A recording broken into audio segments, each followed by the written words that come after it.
Bien, Florent Boron, principal du collège La Taillette de Menucourt dans le Val d'Oise. D'où la problématique des EIP et des élèves à besoins éducatifs particuliers s'est construite progressivement depuis 5-6 ans. À l'aune, en fait, des difficultés que nous rencontrions avec une frange limitée d'élèves, puisque le collège obtient de très bons résultats, les élèves réussissent très bien à l'échelle départementale et après, la plupart vont au lycée. Nous n'avions pas de difficultés, mis à part interroger le travail. Et à l'aune des difficultés que nous avons rencontrées avec certains élèves, nous avons réinterrogé le parcours et les difficultés de ces élèves, et à travers les questions que nous posions et ce qui remontait des familles, on s'est rendu compte qu'un certain nombre d'élèves étaient des élèves à haut potentiel, précoces, EIP, etc. Et c'est pour ça que la prise en charge des élèves à besoins éducatifs particuliers a pris un relief important dans le projet d'établissement validé en 2013 et l'année suivante dans le contrat d'objectifs, afin de mettre des moyens au service des difficultés de ces élèves. Difficultés que moi en fait j'avais mesuré au potentiel EIP, surdoué, puisque j'avais démarré ma carrière moi d'enseignant au collège du Cèdre au Vésinet dans des classes dans une classe d'enfants précoces, puisque c'est un des seuls collèges publics qui accueille des élèves EIP. Alors, la communauté éducative au sens large, face au défi de l'agitation, c'est pas nouveau, parce que quand on mêle haut potentiel et troubles du comportement, de la concentration, du sommeil, tout ce qu'on découvre et on remet en perspective depuis hier, s'ajoutent les troubles de l'adolescence et la pression scolaire. Pression scolaire dans des classes à 30, où il y a des adolescents très très très différents.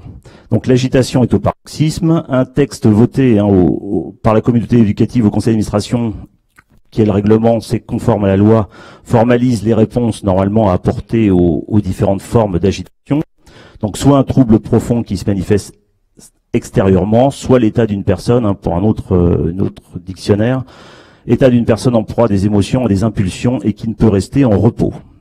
Pourtant, si on pose cette question, merci Madame Bidal, c'est que ces formes d'agitation aujourd'hui ne trouvent pas de réponse, car pour beaucoup d'entre elles, elles sont nouvelles, et mettre au défi les équipes éducatives. Troubles du comportement, tout au long de la journée, absence. Nous on a maintenant des élèves certains qui sont absents de certains cours, de 16 à 17, ou restent dans un couloir de 14 à 15, qui ne vont pas au cours de SVT parce qu'il y a un souci, qui ne vont pas à l'autre cours, qui vont chez les surveillants, à l'infirmerie. Donc quelques élèves, l'absence ici perlée, ça aussi, ça dénote d'un trouble profond. Le mal-être, que plusieurs tentatives de suicide sur le territoire, pas dans le collège, mais d'élèves du collège. Des troubles au sein de la communauté éducative qui dépassent le cadre du temps scolaire, des élèves EIP qui s'investissent dans les réseaux sociaux la nuit, qui font des rencontres, qui disent qu'ils parlent à des gens de leur âge, des jeunes de leur âge, qui sont dans un autre pays, et qui subissent en fait la pression d'adultes permanente. Et ça dépasse aussi le temps scolaire, ça dépasse le cadre de l'établissement et ses limites physiques. Beaucoup de problèmes se règlent au collège parce qu'ils se sont passés durant le week-end, la nuit, le soir, et ça génère des troubles. Donc ces questions sèment de nombreuses interrogations et d'autres réponses doivent être trouvées, tout en respectant les normes qui sont fixées collectivement.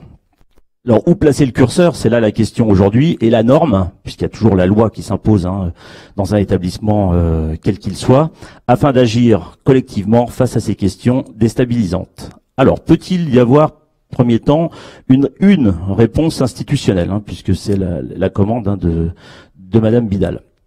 Alors, le cadre scolaire est-il le cadre de réponse? Sachant que la définition ici de réponse pose question.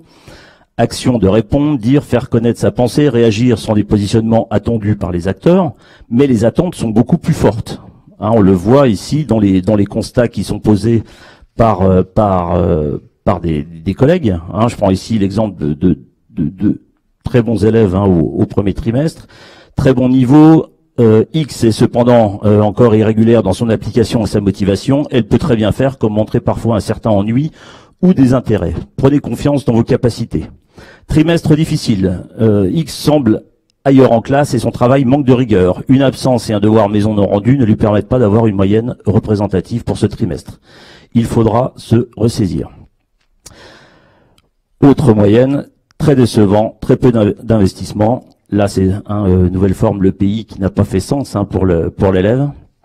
Par de la brillante, très peu d'investissement en cours, des oublis fréquents du matériel et une remise très tardive du travail finalisé, à peine ébauché.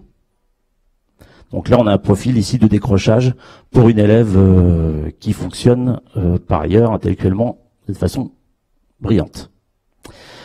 Alors, une fois que le constat est posé, quelle réponse peut-on apporter? Bon, pour les professeurs, vous avez, on l'a vu hier, il y avait des éléments d'un carnet de correspondance. Ça, c'est le temps de la classe, des punitions, des demandes de sanctions, l'exclusion de classe, rarement de l'établissement, mais surtout dire l'élève, je peux plus le prendre, je peux plus le supporter. Et constamment, il s'en prend à moi et je ne peux pas travailler. Les élèves, donc soit ils sont acteurs, donc c'est-à-dire qu'ils participent avec l'élève agité et encouragent l'agitation. Vous avez aussi ceux qui sont spectateurs, des élèves qui sont en souffrance. Là, on a des élèves dans une classe qui subissaient un élève très tous les troubles qui ont été décrits depuis hier. Et quand elle ne lui laissait pas la parole en classe, elle prenait des coups dans les couloirs, par exemple. Donc là, vous voyez, le deuxième niveau, ce sont les parents qui interviennent et qui demandent qu'une réponse institutionnelle soit donnée.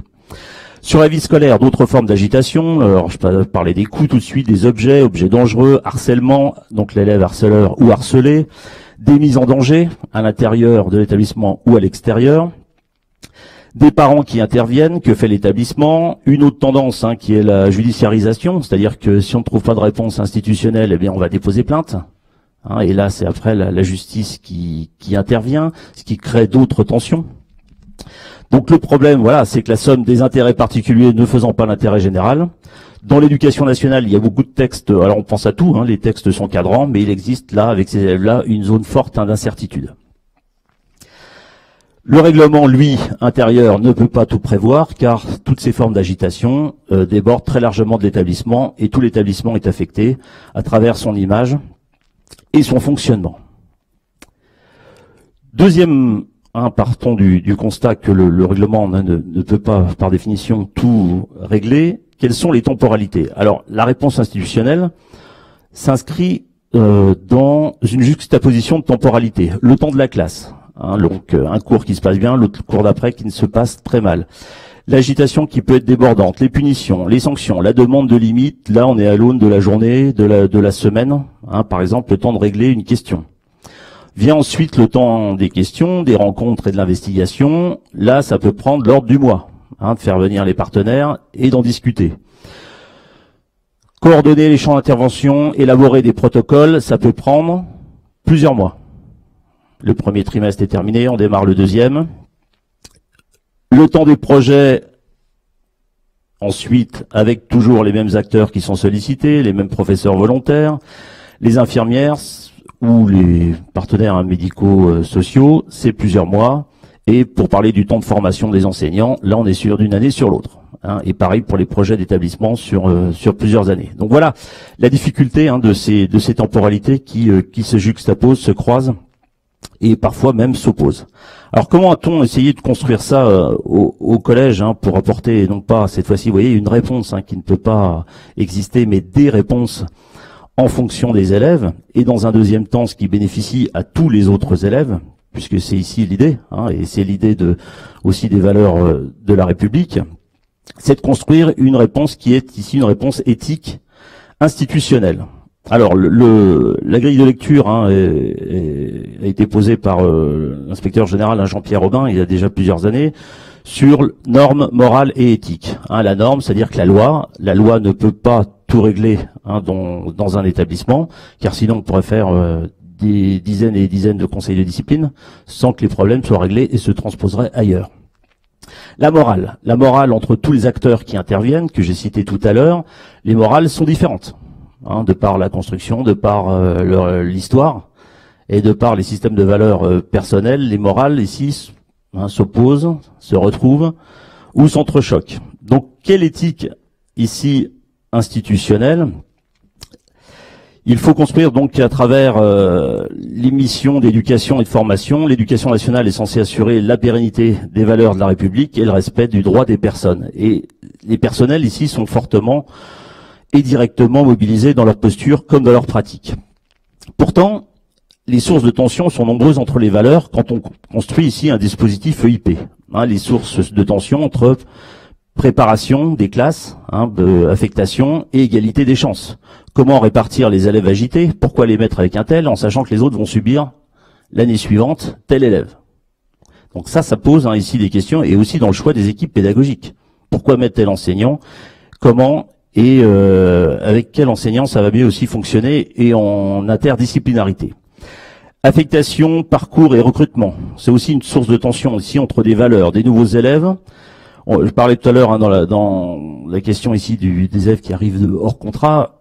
Qui dit hors contrat dit hors du territoire. Donc la liaison montante avec pourtant le cycle 3 qui aujourd'hui va jusqu'en 6e. On reçoit des élèves sans aucune information. Aucun document. Et tout est à reconstruire. Là on a un élève qui pose d'énormes problèmes et qui se met en danger, qui arrive du hors contrat.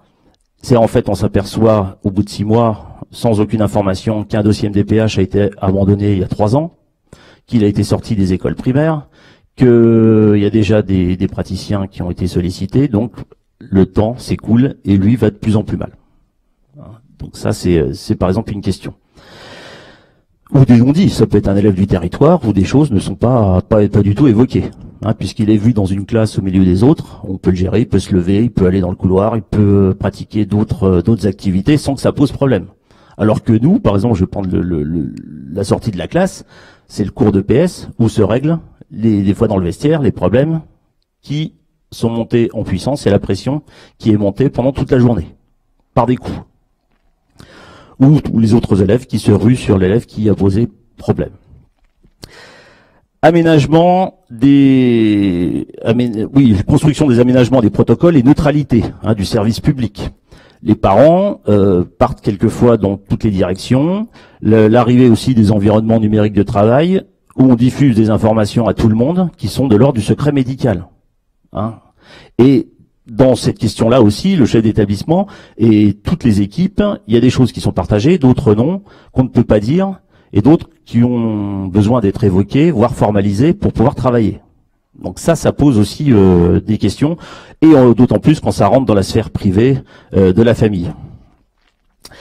Personnalisation des parcours. Je l'ai noté dans le projet d'établissement. Personnaliser les parcours, oui, mais il y a des demandes individuelles et des demandes aussi, le positionnement des familles, où il est parfois très difficile de récupérer des documents. D'autres demandes sont intempestives, avec des mails, des demandes d'entretien. Tout ça est chronophage au détriment des autres élèves, qui ont besoin aussi de bienveillance et de réflexion, et du découragement de certains collègues. La difficulté aussi de constituer un groupe classe. Il faut trouver d'autres stratégies de régulation du groupe. Personnalisation aussi des parcours et gratuité de l'éducation. Ça pose aussi des questions quand on a besoin urgemment, on le disait hier, de réponses, voire de tests, etc. et que l'éducation ne peut pas nationale fournir des tests dans une temporalité réduite. Pourquoi préconiser aussi? Ça aussi c'est une autre question. Pourquoi certains préconisent des tests? Est-ce qu'un enseignant est là pour préconiser des tests? Tout ça, ça pose interrogation pour des élèves qui arrivent chez nous. Donc ensuite, personnalisation, je disais gratuité, c'est aussi dans un projet d'établissement des moyens importants qui vont pour peu d'élèves. Parce qu'il y a la répartition aujourd'hui sur des dotations qui peuvent être contraintes, des moyens financiers, voire des moyens humains, voire des moyens horaires qui vont sur une frange d'élèves qui est réduite dans l'établissement, alors qu'il y a aussi d'autres projets à mener. Donc ça, ça pose aussi des questions. Les ateliers dont on parle depuis hier, quelle que soit la forme qu'ils prennent, ça représente un coût. Voilà un petit peu donc alors je ne parle même pas des EIP donc dit c'est des aménagements et des protocoles très lourds qu'il faut appliquer dans des temps de contraintes et dans d'autres demandes institutionnelles, on le disait tout à l'heure, qui s'ajoutent dans les programmes, etc.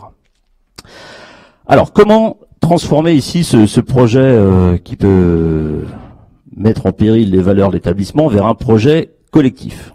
Alors Michel Foucault a écrit que l'ordre produit du désordre, et la question ici c'est comment nous, du désordre et né de l'agitation, s'organise une réponse plutôt ordonnée et bénéficiant ici à tous les élèves. Alors le projet d'établissement a été revu complètement sur la réussite donc de tous les élèves, et non pas seulement des 95% qui obtenaient le brevet et qui ensuite 40% étaient en première S, voire pour les autres après en ES, etc. Et qui obtenaient le bac. Il fallait aussi, dans cette période très très troublée de l'adolescence, pouvoir faire réussir tous les élèves. Donc l'intérêt du projet d'établissement et de sa déclinaison opérationnelle, qui est le contrat d'objectif, c'est de mettre tous les membres de la communauté éducative autour de la table, de partager ces questions. Donc il y a aussi bien les élus que les représentants des enseignants, du personnel. Et le contrat d'objectif, lui aussi, voté et signé au conseil d'administration et partagé avec les autorités institutionnelles de l'établissement, c'est-à-dire la direction académique qui peut attribuer ensuite des moyens. L'élaboration des protocoles est inscrite donc dans le projet d'établissement. Vous voyez ici la montée en puissance, nombre d'élèves suivis par PPRE établi à partir d'une équipe éducative, 0 en 2010, c'est-à-dire qu'on ne se posait même pas la question de l'écrire. Et valeur cible ici, alors après j'ai mis ici PPRE, vous savez que il y a d'autres formes, donc c'est ce qu'on a écrit ici. Donc ça, les PPRE, prise en charge des élèves à besoins éducatifs particuliers, dont PAP, PPRE, IP, etc. Bon, pareil, dénomination, qui c'est pas la question ici, mais inscrire les EIP avec une montée ici en charge des PAP, dont les EIP. On dit 450 nous élèves, 450, il y en a entre 5 et 10 qui sont suivis ici pour des protocoles UIP. Alors, quels aménagements Alors, l'aménagement pédagogique, il faut penser que, parce que c'est écrit et partagé par tout le monde, que ça va de soi. On a beaucoup évoqué depuis hier la double tâche ou triple tâche. Écrire dans un protocole que l'élève a le droit de dessiner, écrire dans un protocole que l'élève, quand il a terminé son travail, a le droit de lire et de poser son livre sur le coin de la table, ça ne va pas de soi.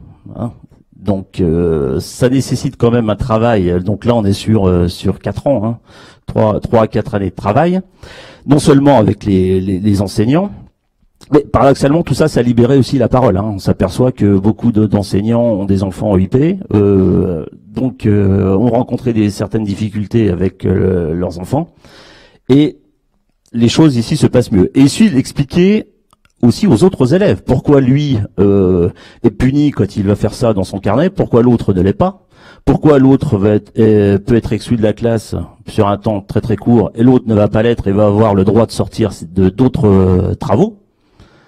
Tout ça, ça nécessite une explication importante. Préparer aussi à l'accélération de parcours. Au début, j'entendais un élève, un élève ne peut sauter une classe qu'au collège. En école élémentaire. Au collège, c'est impossible. Donc là, aujourd'hui, on a des élèves qui peuvent accélérer le parcours ou des demandes des familles, et ce qui permet de les préparer pour pouvoir ensuite sauter une classe au collège. Aménagement des emplois du temps. Depuis plusieurs années, notamment les 6e, 6e, 5e, et après sur les autres classes, ce qui est plus facile aujourd'hui avec la baisse des horaires, c'est de ne pas faire de cours de 16 à 17 heures, par exemple, ou d'arrêter à 15 heures, pour que les élèves ensuite puissent avoir d'autres formes de travaux, d'activités, et éviter les problèmes qui se posaient quand je suis arrivé d'élèves systématiquement exclus de cours de 16 heures à 17 heures, parce qu'ils ne tenaient plus la pression sur 6 ou 7 heures. Ensuite, donc ça, sont des choses simples. Les ateliers, donc ateliers projets, beaucoup de choses ont été dites depuis hier sur la mise en place de projets. Alors je vais en citer quelques-uns sans entrer dans les détails. Mise en place d'un mur d'expression au collège, participation à de nombreux concours. On a des élèves qui EIP là qui viennent de gagner le concours de la résistance sur une épreuve collective. Donc, par exemple, les après-midi de rencontres avec des personnes extérieures au collège, des élèves qui écrivent des chartes pour bien vivre au collège. Tous ces défis ici, ils les relèvent. Les ateliers du midi, par exemple, qu'on a poursuivi malgré l'arrêt de l'accompagnement éducatif, atelier jeux de stratégie, je l'ai vu hier, c'est à peu près la même photo qu'on a dans le collège, tout un tas de jeux qui les forcent à réfléchir, atelier Rubik's Cube, la méditation, on a seulement commencé cette année, dans un projet avec le conseil départemental, dont les enseignants s'emparent, l'atelier jardin. Je cite tous ces ateliers parce qu'on retrouve toujours les mêmes profils qu'on a identifiés. C'est les élèves qui ont besoin de s'isoler, qui n'ont veulent plus être constamment dans une prise en charge collective de 8h20 à 16h, et des élèves qu'on sait qui sont des profils EIP. On a ouvert aussi l'année dernière, des enseignants ont ouvert un atelier philo qui a lieu tous les 15 jours, 3 semaines. Donc on retrouve autour de la table 5-6 adultes du collège et des élèves qui n'arrivent pas à s'exprimer en cours, n'arrivent pas de réponse à leurs questions, qui là peuvent s'exprimer et développer tout ce qu'ils ont, tout ce qui bouillonne ici dans le cerveau. Et au même niveau que les adultes, ils sont voilà. La réponse institutionnelle, on l'a vu aussi, peut prendre d'autres formes. L'aménagement des locaux, alors le CDI avec des choses simples, mais des bancs, des chaises, des fauteuils. Donc on a acheté des liseuses, des tablettes. On a à la demi-pension acheté, revu la salle de demi-pension, parce que on est passé de 300 à plus de 400 demi-pensionnaires, avec du matériel, donc des tables de 6 pour ceux qui voulaient se regrouper, et tout un coin avec des manches debout, avec des îlots où les élèves mangent tout seuls ou à deux, où on retrouve toujours les mêmes profils. Ils ont besoin de s'isoler des autres. Alors, acheter ça, on a mis des claustras aussi, donc ils se regroupent sur un espace et ils ne sont pas confrontés à la pression du groupe constamment. L'autre étape, c'est aussi dans les salles de classe. Alors là, il faudrait construire aussi, on a vu avec une enseignante là qui s'occupe, qui a les 7 EIP là en 6e dans la même classe. Il faudra avoir un îlot pour que les élèves. Mais là, on a des problèmes de connexion informatique. On peut mettre la table, mais on a l'ordi, mais on n'a pas la connexion. Il faudrait pouvoir que les élèves dans la classe puissent se déplacer à d'autres moments, faire autre chose. Là, la réflexion aussi avec le Conseil de la vie collégienne, c'est la gestion des temps collectifs et de la demi-pension, c'est-à-dire de créer peut-être une salle, un foyer avec ce que je vois ici, des baby-foot, c'est un peu ce qu'on voit dans cette salle, et ce qui permettra aux élèves, encore une fois, de s'extraire du groupe et par rotation, de pouvoir décharger la pression par d'autres activités. Parce qu'il fait que nous, sur 450 élèves, ils sont quasiment tous demi-pensionnaires. C'est bien la structure de l'établissement. Alors, quels sont les effets positifs de cette approche collective et bienveillante qui s'adapte à la personnalisation du parcours de chaque élève? Donc, il y a un suivi plus attentif. On a des effets positifs, bien sûr, sur les bulletins scolaires, sur la réussite des élèves, sur la participation, le travail sur la méthode, sur l'implication des élèves. On parlait tout à l'heure de motivation, par exemple. Donc ça, c'est important. La nouvelle approche, elle est partagée par les enseignants, mais ça permet de pouvoir surmonter les difficultés qu'on va rencontrer au quotidien, parce qu'on en rencontre avec certains élèves, pour pouvoir trouver d'autres solutions et qu'elles soient acceptées par les autres et acceptées aussi par les familles. Ça permet aussi de généraliser la démarche en apportant une réponse personnalisée par l'écoute, le repérage. On pose aussi la question aussi des fois que dans les conseils de classe, est-ce que cet élève était diagnostiqué, est-ce qu'il n'y aurait pas quelque chose d'autre alors que auparavant il aurait été stigmatisé. Donc ça c'est intéressant. Alors sans exclure de pistes, mais bon, si je reprends tout ici, le projet établissement, contrat d'objectifs, on pourrait dire que tout va pour le mieux dans le meilleur des mondes. Non, des échecs, il y en a. L'intérêt général doit être préservé. Le dispositif départemental nous a envoyé l'année dernière, par exemple, 2 EIP qui étaient déscolarisés, qui n'étaient pas du tout du territoire, et on n'a pas réussi. Donc vraiment chaque situation est vraiment individuelle. Alors la réponse institutionnelle à la législation, ici en conclusion, est complexe, elle est chronophage, elle doit être coordonnée entre tous les acteurs et dans le respect du champ d'intervention de chacun. Mais le fait de pouvoir recevoir aussi des gens de l'extérieur et d'écouter ce qu'ils ont à apporter est aussi intéressant pour les sources d'enrichissement et de réflexion pour les enseignants. Et elle se fait au bénéfice de tous les élèves et dans le même cadre. Alors, dans ces conditions, une éthique institutionnelle s'impose, c'est-à-dire servir le bien commun et prendre les bonnes décisions, c'est-à-dire ce qu'il conviendrait de faire collectivement. Une citation que j'ai retrouvée, que j'aime bien, d'un inspecteur général, c'est prendre soin de tous et de chacun. Merci.